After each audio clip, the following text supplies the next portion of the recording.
Представляете, всего из одного кабачка и одной картошки получится вот такая горка вкусных блинчиков.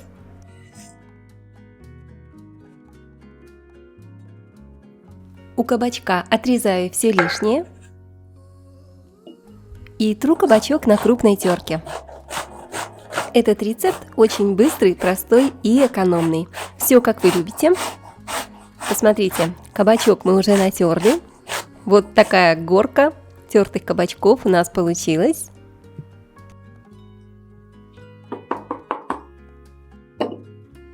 Перекладываю кабачки в миску. Миску возьмите побольше.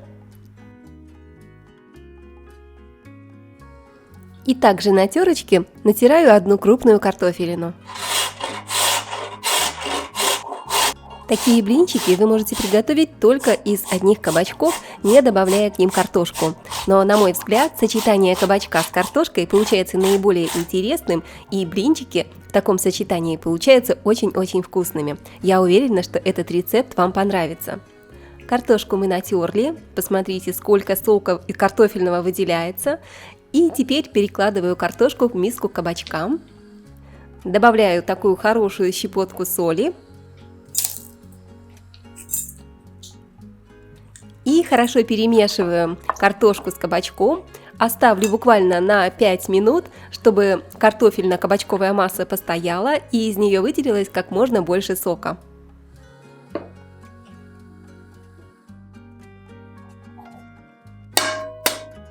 В миску разбиваю 3 куриных яичка.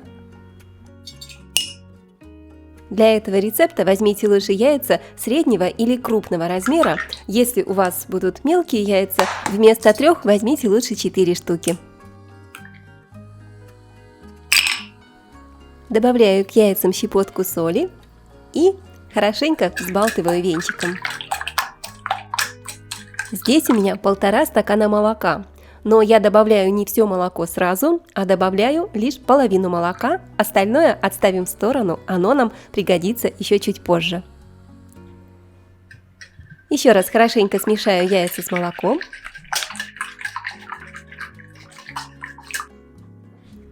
У меня здесь 1 стакан муки. К муке добавляю чайную ложку разрыхлителя. И вот так ложечкой немного перемешаю, чтобы разрыхлитель равномерно распределился в муке. Добавляю муку в тесто и хорошо перемешиваю. Посмотрите, вот такое густое получается тесто. Хорошенько перемешиваем его венчиком. За счет того, что тесто такое густое, в нем не будет никаких комочков, оно будет гладким и однородным. И вот теперь мы еще в 2-3 приема постепенно вливаем оставшееся молоко. Кабачки с картошкой уже постояли и пустили много сока. Теперь мы откидываем кабачки с картошкой на сито и даем лишнему соку хорошенько стечь. Посмотрите, сок получается такого красивого зеленого цвета за счет зелененького красивого кабачка цукини. Красота! И теперь добавляю отжатый кабачок с картошкой к нашему тесту.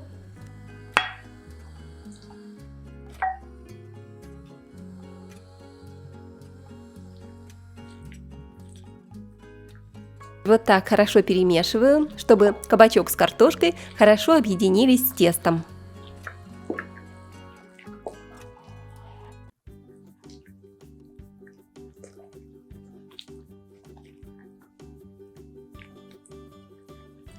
И вливаю оставшееся молоко.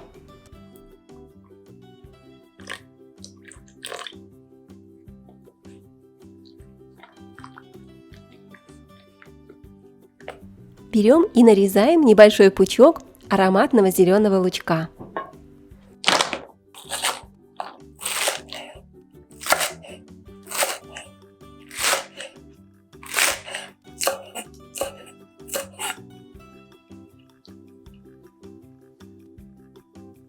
Отправляю зеленый лук в тесто.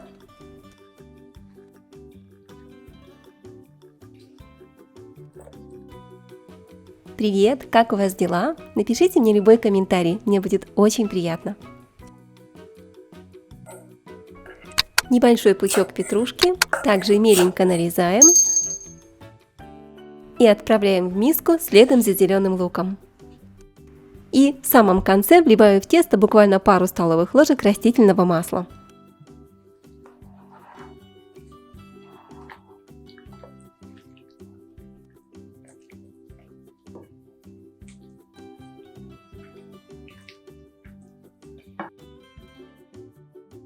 Здесь у меня 100 грамм ароматного бекона. Нарезаю бекон.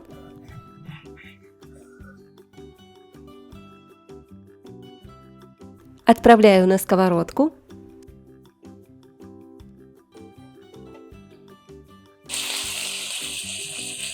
А пока жарится бекон, беру луковицу, разрезаю пополам, отрезаю все лишнее и нарезаю вот так, не очень крупно, но и не мелко. А вообще нарежьте так, как вы любите, потому что всегда имеет значение ваш вкус и ваши предпочтения.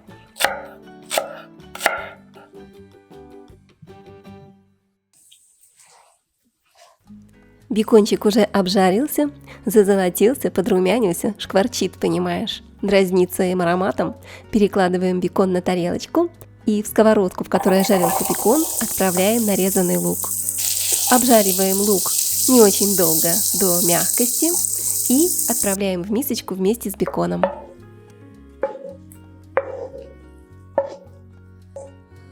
Лук с беконом пока отставляем в сторонку и принимаемся жарить блины. Сковородку я хорошо разогрела, смазываю растительным маслом. Можно смазывать сковороду маслом перед каждым блином, а можно только первый раз, когда жарите первый блин. Опа! Блин готов. Второй пошел. Третий за ним. Посмотрите, какая аппетитная горка блинчиков уже образовалась. Вот так вот весело и играючи продолжаем жарить блины. Наливаем немного теста, равномерно распределяем тесто по горячей сковородке. Даем блинчику схватиться и зарумяниться. И вот таким вот легким движением руки подбрасываем блинчик вверх, ловим на сковородочку и обжариваем с другой стороны. А пока вы наблюдаете за моим блинным шоу, вокруг меня собралась уже толпа домочадцев, муж с детьми, которые на ходу ловят со сковородки блинчики, не давая долететь им до тарелки. Ох, и вкусные, и ароматные блинчики получились, но просто невозможно удержаться, так хочется скорее попробовать. Друзья, напишите, пожалуйста, в комментариях, из какой страны вы меня смотрите. Мне очень хочется познакомиться поближе с каждым из вас и узнать, в какой стране больше всего любят блинчики. Ребята, блинчики получились, очень вкусные. Никогда не догадаешься, что они приготовлены из кабачка с картошкой. Вкус кабачка и картошки абсолютно не ощущается. Блинчики очень нежные, эластичные, можно свернуть их в трубочку конвертиком, подать с любой начинкой. У меня это сегодня будет начинка из бекона с лучком. Вы, конечно, можете взять другую начинку или также подать их со сметаной. В общем, это очень вкусно, быстро, просто и весело. Это лучше, чем пицца. А главное, все очень просто и быстро. Как вы любите. Очищаю и мою 3 крупных картофелины. Беру терочку и натираю картофель на крупной терке. Такая же терка, которую мы обычно используем для приготовления драников. Приготовь, поделись, подпишись.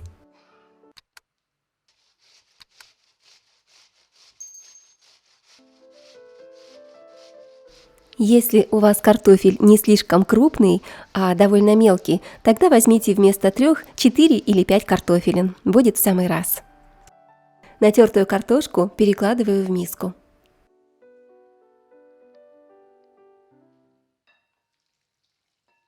Теперь заливаю тертый картофель холодной водой, так чтобы вода полностью покрыла картофель и он не темнел. Оставляю минут на 15, а пока беру одну луковицу, разрезаю на две части пополам.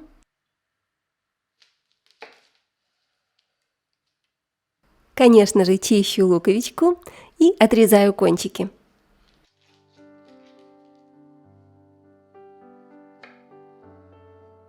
И теперь нарезаю луковицу.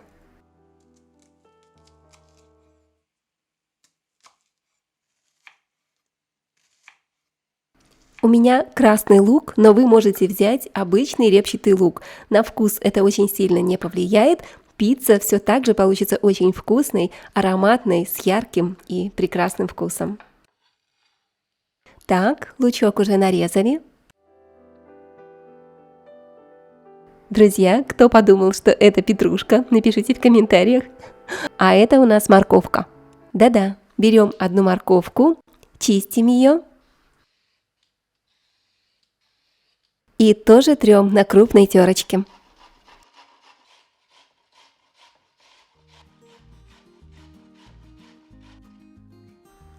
Готово.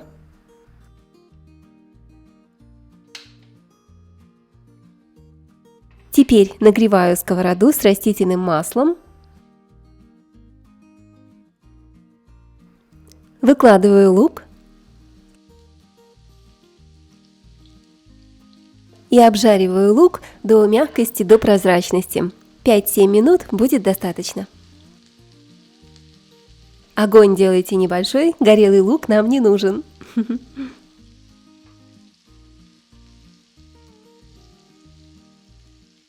К обжаренному луку отправляю морковку.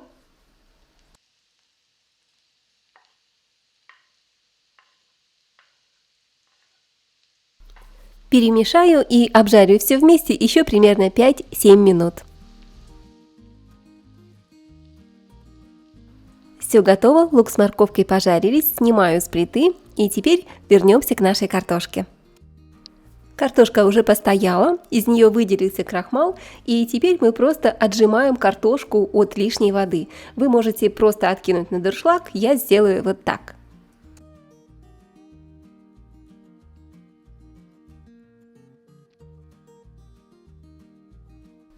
Два куриных яичка разбиваю в миску.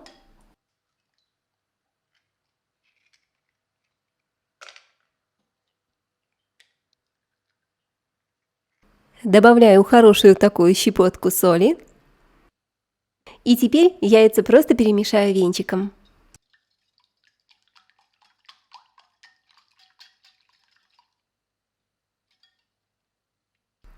Сюда же к яйцам вливаю полстакана жидкого йогурта.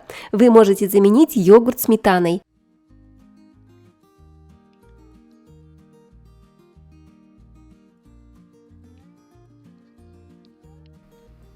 Добавляю 4 столовых ложки муки.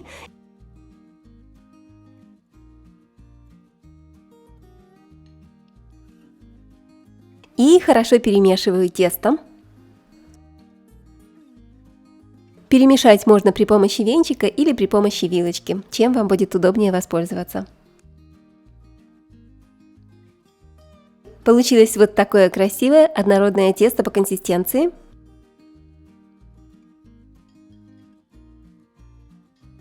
Посмотрите, вода с картошки уже хорошо стекла. Картошечка уже довольно сухая. Теперь перекладываю картошку в миску.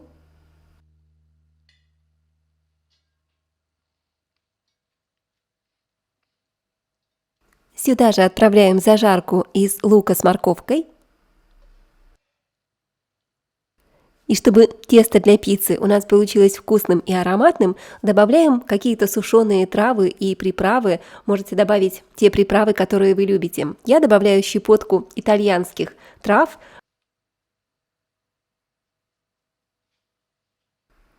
Немного свежемолотого перчика. Ну и, конечно, соль по вкусу.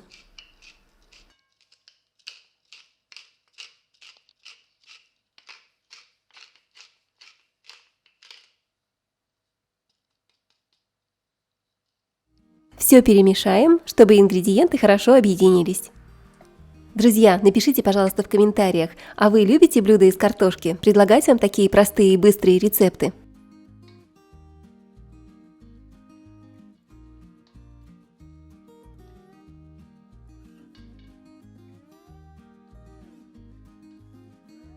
Теперь в картофельную массу вливаем тесто.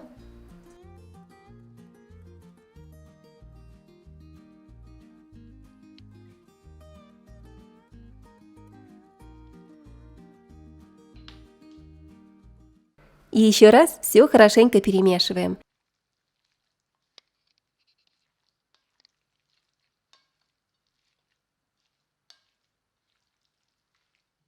Картофельное тесто для пиццы уже готово, поэтому теперь берем противень и перекладываем картофельное тесто на противень. Противень лучше застелите пергаментной бумагой, чтобы потом удобно было достать пиццу из формы.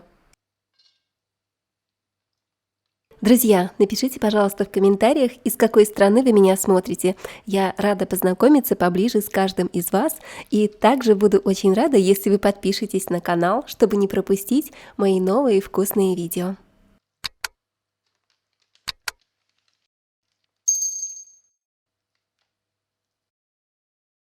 Вот таким образом распределяю картофельное тесто по противню. Духовку я уже разогрела до температуры 180 градусов. Отправляю пиццу в горячую духовку и запекаю примерно 25 минут до красивого золотистого цвета.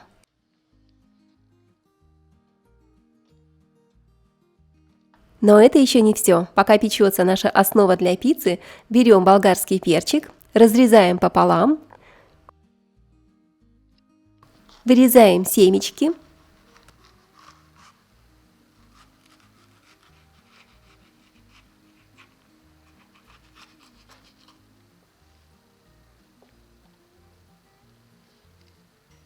И нарезаю перчик.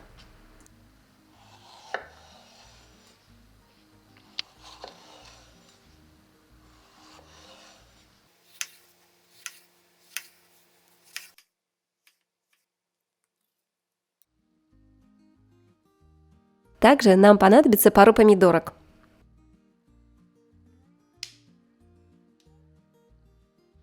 Нарезаю помидоры кольцами.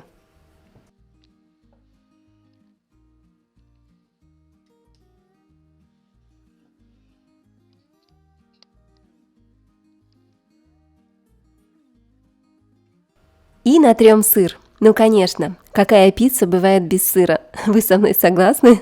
Сыром пиццу не испортишь.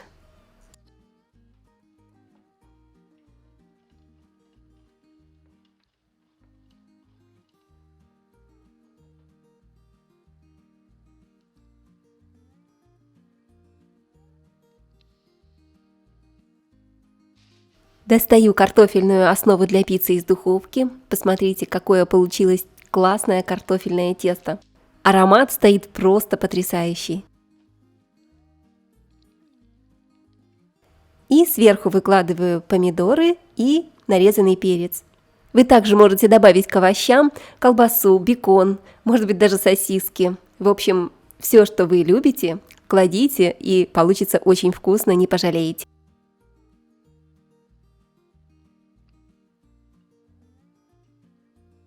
И самое главное, как можно больше сыра. Обильно посыпаю пиццу сыром и отправляю в духовку еще примерно на 10 минут. За это время в духовке сыр как раз хорошо расплавится и получится невероятная вкуснятина.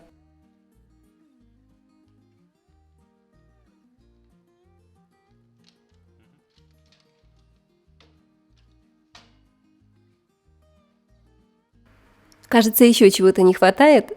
Я думаю, петрушка здесь не помешает. Все, друзья, пицца уже готова. Достаем из духовки. Сейчас будем нарезать и пробовать.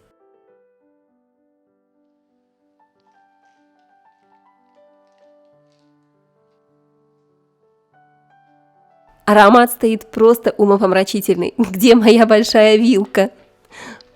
Вот такая красота у нас получилась. Давайте аккуратненько достанем пиццу из формы, чтобы удобнее было ее нарезать.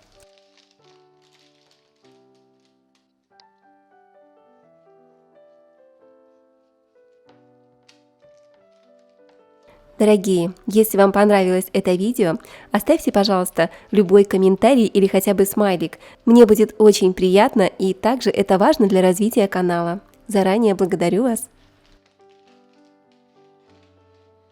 Посмотрите, вот такой вот красивый, аппетитный кусочек. Уже не терпится попробовать, давайте скорее снимем пробу. Друзья, это очень вкусно, очень. И учитывая то, как легко и просто готовится пицца, я рекомендую попробовать ее каждому. Я просто уверена, что этот рецепт станет вашей палочкой-выручалочкой. Картофельная основа для пиццы получается очень интересной. С одной стороны, вроде бы мы использовали обычную картошку, но с другой стороны, по вкусу этого совершенно не чувствуется. Можно, конечно, сравнить это блюдо с драниками, которые мы не жарим на сковороде, а запекаем в духовке. Но главное, что это действительно очень быстро, просто и очень вкусно. Обязательно попробуйте и поделитесь рецептом с друзьями. И какие плюсы в этом рецепте? Это то, что мы готовим картофельное тесто, в котором совсем мало муки. Ничего не жарим, а запекаем в духовке. Здесь много овощей, много сыра и, как я уже говорила, начинку можете использовать абсолютно любую. Просто натрите один кабачок и картошку. Кабачки вкуснее мяса, от которых просто невозможно оторваться. Друзья, это быстро и невероятно вкусно. Обязательно приготовьте, такой вкуснятины я еще не готовила. Для рецепта я возьму один такой хорошенький молоденький кабачок, отрезаю у кабачка все лишнее. Если у вашего кабачка довольно грубая кожура, вы можете срезать кожуру, очистить ее при помощи обычной овощечистки. Также, если вдруг у вас уже не молодой кабачок, вы тоже можете его использовать для этого блюда. Просто разрезаем кабачок, вырезаем, удаляем семена и теперь натираем кабачок на крупной терке. Друзья, с каждым днем вас становится все больше, и я этому очень-очень рада. Напишите, пожалуйста, в комментариях, из какого города или из какой страны вы меня смотрите. Я очень рада поближе познакомиться с каждым из вас. Вот так, кабачок мы уже натерли. Получилась такая внушительная горка. Вес моего кабачка примерно 300-400 грамм. Теперь натертые кабачки перекладываю в миску. Добавляю кабачкам щепотку соли. Немного перемешаю и отставлю кабачки в сторону, пусть они постоят буквально минут 10. В это время они пустят сок. А тем временем мы с вами возьмем 2 картошки.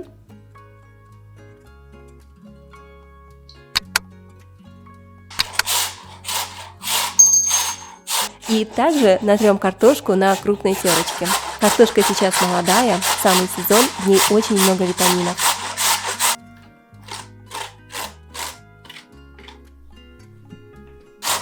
Готово. Картошечку мы натерли. Теперь нужно отжать сок из картофеля. Я беру миску, отжимаю сок. Насколько это возможно, хорошо отжимаем. Лишняя влага нам будет не нужна.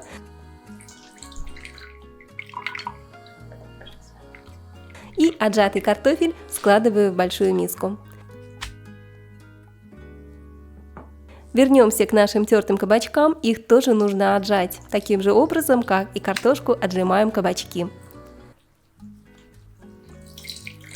Так.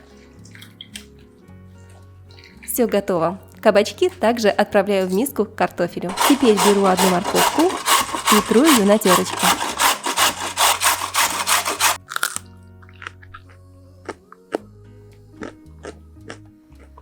Какая вкусная хрустящая морковка. 3 куриных яичка разбиваю в миску к натертым овощам.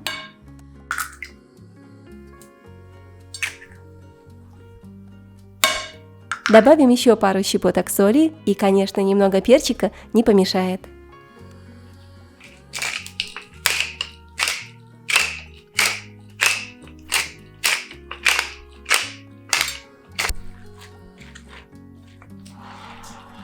Смотрите, друзья, все уже практически готово. Я перемешиваю овощи и осталось к ним добавить пару ложек манной крупы. Я добавляю 4 столовых ложки манки.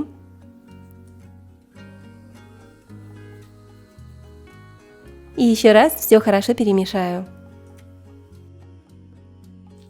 Пока отставлю овощи в сторону, чтобы манка немного набухла и впитала в себя ту влагу, которая еще осталась в овощах. Буквально 10-15 минут будет достаточно.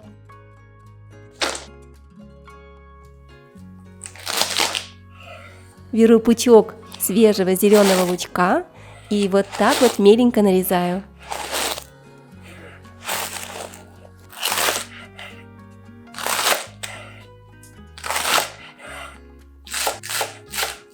Просто обожаю летние овощи, это ведь кладезь витаминов.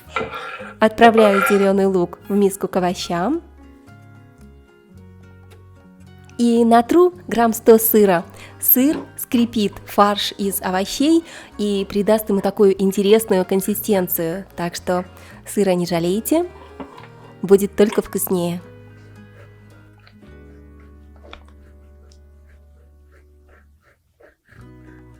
Любимые мои, а вы любите блюда из кабачков? Если да, тогда на моем канале вы найдете большое количество разнообразных, вкусных, быстрых, простых и интересных рецептов из кабачков. Обязательно загляните и посмотрите, выберите то, что вам нравится. Все хорошо перемешиваем.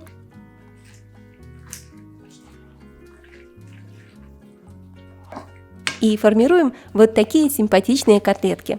Котлеты можете делать любого размера, любой формы, можете круглые, можете удлиненные, как вам больше нравится.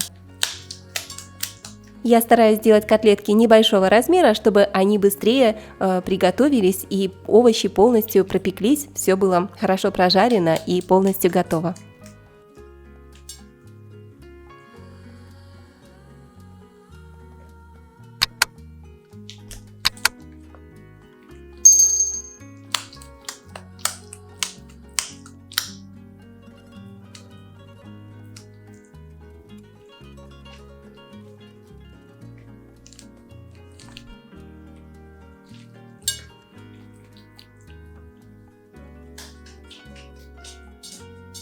На огонь ставлю сковородочку, наливаю растительное масло.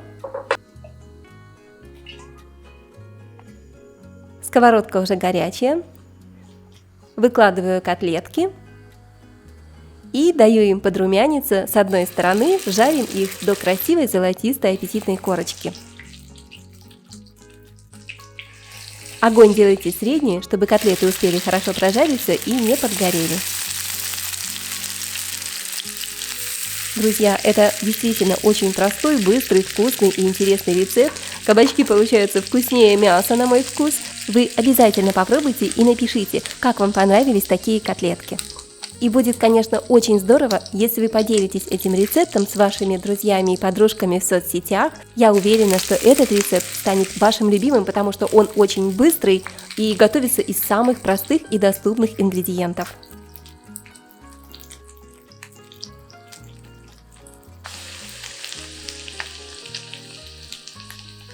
Все, друзья, посмотрите, какие красивые, аппетитные, золотистые котлетки у нас получились. Они уже полностью готовы. Перекладываем их на тарелку и можно всех звать к столу. Если ваш муж, дети или другие родственники не растаскали их прямо со сковородки, пока горяченькие. Подаем обязательно со сметанкой, может быть, кто-то любит с кетчупом, кто-то смешает сметану с кетчупом. Можно в сметану добавить зубчик чеснока, немножечко укропа, соли, перчика. Получается такой очень быстрый, простой и вкусный соус. Друзья, некоторые зрители спрашивают в комментариях, почему я так медленно готовлю. Мой канал для тех, кто хочет не только смотреть, как готовится еда, но и отдыхать, получать удовольствие и наслаждаться процессом. Если вы хотите поддержать меня, пожалуйста, поставьте лайк этому видео и поделитесь им с друзьями. И, конечно, подписывайтесь на канал и нажимайте колокольчик. Такой вкуснятины из кабачков я еще не готовила. Сохраняйте скорее рецепт, это лучше, чем пицца. Беру 2 молоденьких хорошеньких кабачка, отрезаю у них все лишнее и просто натираю кабачки на терке. Если кабачки у вас молодые, тогда натирайте их прямо с кожурой. А если кабачки постарше, с довольно грубой кожурой, тогда обязательно срезаем кожуру и вырезаем семена. Также кабачки можете брать любого сорта. У меня темно-зеленые цукини. Вы можете взять темные или светлые, то, что у вас есть. Это не имеет значения. Кабачки мы натерли. Теперь беру горсть кабачков и вот так вот отжимаю сок из кабачков. Лишняя влага нам не нужна. Отправляю кабачки в миску и таким образом отжимаю все кабачки. Посмотрите, сколько зеленого кабачкового сока у меня получилось. Он очень полезный, поэтому не выливайте сок. Я вот, например, также на ужин сегодня готовила рис и добавила в рис вот этот сок от кабачков. Получилось очень вкусно и полезно. Теперь беру кусочек сыра и также натираю его на крупной терке. Сыра нам понадобится примерно грамм 100-150. Добавляйте столько, сколько любите. Чем больше сыра, тем вкуснее на мой вкус. Сыр можете брать абсолютно любой, желательно только, чтобы он хорошо плавился при нагревании, при выпечке. Готово. Вот такая аппетитная горка тертого сыра у нас с вами получилась. Отправляем сыр к нашим кабачкам.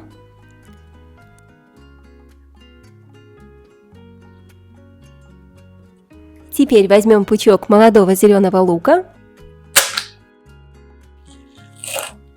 и нарежем его меленько. Какой аромат стоит, аромат лета и свежести. В зеленом луке просто море витаминов, так что обязательно добавляйте его в ваше блюдо. И чем больше натуральных витаминов мы будем кушать, тем более здоровыми мы будем без всяких лекарств. Беру 2 куриных яичка и разбиваю яйца в миску с кабачками. Если у вас яйца небольшого размера, тогда возьмите лучше 3 яйца.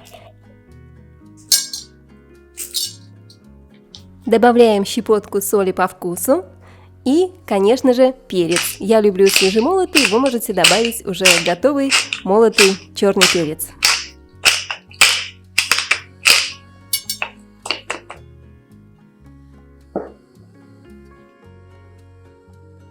И меленько нарежем небольшой пучок укропа. Конечно, вместо укропа вы можете взять любую другую зелень, но укроп просто идеально сочетается с кабачком, поэтому вкус получится очень гармоничный и наши мини-пиццы получатся очень-очень нежными. Также по желанию вы можете мелко порубить или измельчить в чесноковыжималке зубчик чеснока, тогда наша пицца получится такой более пикантной.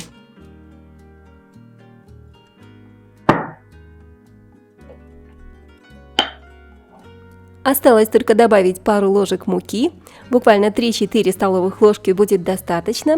Вы будете сами смотреть и ориентироваться по густоте теста. Добавляю муку, а также вместе с мукой я добавляю буквально пол чайной ложечки разрыхлителя, для того, чтобы наша выпечка немного поднялась в процессе приготовления в духовке. Ребята, все уже практически готово, осталось только хорошенько перемешать все ингредиенты. Посмотрите, какая красота, кабачковая масса, получается такой густой. Здесь у нас кабачки, сыр, укроп, зеленый лучок, специи, приправы, все очень вкусно и очень полезно. Можете перемешать при помощи ложки или я это сделаю руками. Теперь беру противень и застилаю его пергаментом. И я вот таким вот образом зачерпываю немного кабачковой массы и выкладываю горочки на противень. Друзья, я знаю, что вы смотрите меня со всего мира. Мне очень приятно это осознавать. И я прошу вас, напишите, пожалуйста, в комментариях, из какой страны вы меня смотрите. Я очень рада поближе познакомиться с каждым из вас. Каждого из вас я лично благодарю за активность в комментариях, за участие и поддержку канала, потому что каждый ваш лайк, каждый ваш комментарий, даже если это хотя бы смайлик, это большая поддержка для нас и для развития нашего канала. Друзья, поделитесь этим рецептом с вашими друзьями и подружками в соцсетях. Таким образом вы сохраните его на своей страничке и уже никогда не потеряете и всегда сможете приготовить. И все уже готово к выпечке. Духовку я разогрела заранее. Температура выпечки 180 градусов Цельсия. Отправляю лепешки в духовку и они будут запекаться около 20 минут. Выпекаем их до красивого золотистого румяного цвета. И как только на кухне распространится божественный аромат выпечки и лепешки зарумянятся, достаем их из духовки. А пока пекутся лепешки, у меня осталось еще совсем немного теста, и я хочу попробовать испечь одну лепешку на сковороде, немного ее поджарить. Получится или нет, мы сейчас с вами проверим. Я хорошо разогрела сковородку, немного смазываю ее растительным маслом. И теперь выкладываю сюда тесто. Вот так вот разровняем нашу лепешечку. Готово. Посмотрите, низ уже хорошенько подрумянился. Я думаю, можно переворачивать. И раз, два, хопа! Все готово. Лепешка подрумянилась, так что обжариваем ее с другой стороны. Очень интересно будет попробовать и сравнить на вкус лепешку, испеченную в духовке, и лепешку, жареную на сковороде. Вот такая красота у нас получилась, выглядит очень аппетитно. Ну а пока лепешки все еще находятся в духовке, зря время не теряем, приготовим вкусный соус. В миску кладу 3 столовых ложки сметаны, можете сметаны положить больше, на ваш вкус. Сюда же отрежем немного укропчика. Соус с укропом получится очень ароматный и очень вкусный.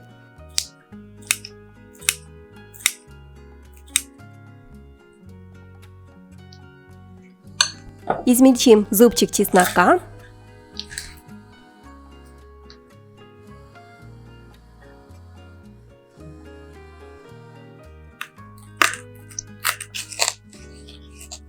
И также отправляем чеснок в наш соус.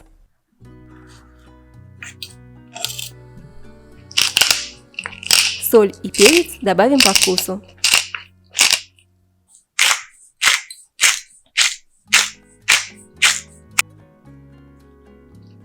Я хочу, чтобы соус получился еще более свежим, поэтому я очищаю от кожицы один небольшой молоденький огурчик.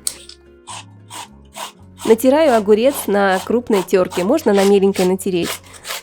Отправляю огурец в миску с соусом и хорошо перемешиваю. Как я уже говорила, вы можете добавить больше сметаны, тогда соус получится менее густым.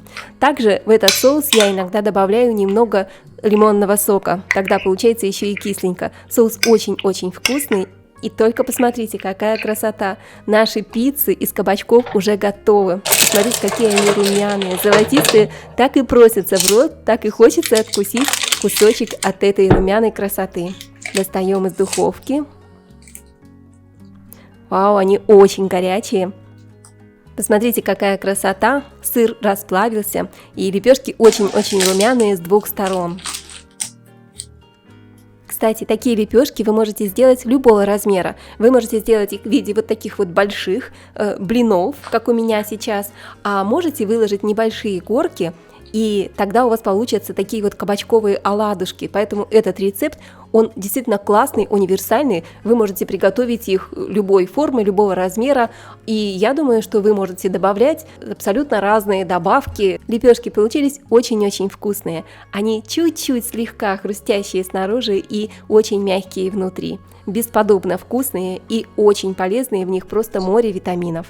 Такая овощная пицца из кабачков будет просто идеально на завтрак, на обед, на ужин или в качестве перекуса. Вы можете положить сюда абсолютно любую начинку, все, что вы любите. А сегодня я подам эти лепешки вот с таким вот огуречно-сметанным соусом. Сюда же положу ломтик помидорки. Вы также можете добавить сюда кусочек ветчины, отварной курочки. Из добавок это может быть все, что угодно. Дорогие мои, я желаю вам приятного аппетита. Спасибо, что провели это время вместе со мной. А с вами была Олеся. Олеся, Олеся, Олеся. На канале «Готовим дома». Надолго не прощаюсь, вернусь к вам с новым и вкусным рецептом. Пока-пока и скоро увидимся.